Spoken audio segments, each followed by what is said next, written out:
শ্যামটিলা অপৰিয়া জিলা পৰিষদৰ কংগ্ৰেছৰ প্ৰাৰ্থীৰ মনোনয়ন বাতিল।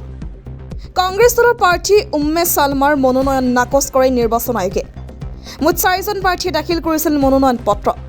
কংগ্ৰেছ দলৰ পৰা উম্মে ছালমা, বিজেপি দলৰ পৰা আখতাৰা বেগম, AUDF দলৰ পৰা নাফিছা হুছেইন আৰু ৰাইজৰ দলৰ পৰা ময়ূৰী খাতুনে দাখিল কৰিছিল মনোনয়ন পত্ৰ। তাৰে ভিতৰত 3জনৰ মনোনয়ন আছে বৈধ বুলি ঘোষণা কৰে নিৰ্বাচন আয়োগে আৰু কংগ্ৰেছ দলৰ প্ৰাৰ্থী উম্মে ছালমাৰ মনোনয়ন বাতিল কৰে। অৱশ্যে এতিয়ালৈকে বাতিল কৰাৰ কাৰণ জানিব পৰা হোৱা নাই। শ্যামটিলা অপৰিয়া জিলা পৰিষদৰ কংগ্ৰেছৰ প্ৰাৰ্থীৰ মনোনয়ন বাতিল। কংগ্ৰেছ দলৰ প্ৰাৰ্থী উম্মে ছালমাৰ মনোনয়ন নাকচ কৰে নিৰ্বাচন আয়োগে। মুঠ 4জন প্ৰাৰ্থীয়ে দাখিল কৰিছিল মনোনয়ন পত্ৰ। কংগ্ৰেছ দলৰ পৰা উম্মে ছালমা, বিজেপি দলৰ পৰা আখতাৰা বেগম, AUDF দলৰ পৰা নাফিছা হুছেইন আৰু ৰাইজৰ দলৰ পৰা ময়ূৰী খাতুনে দাখিল কৰিছিল মনোনয়ন পত্ৰ। তাৰে ভিতৰত 3জনৰ মনোনয়ন আছে বৈধ বুলি ঘোষণা কৰে নিৰ্বাচন আয়োগে আৰু কংগ্ৰেছ দলৰ প্ৰাৰ্থী উম্মে ছালমাৰ মনোনয়ন বাতিল কৰে। অৱশ্যে এতিয়ালৈকে বাতিল কৰাৰ কাৰণ জানিব পৰা হোৱা নাই।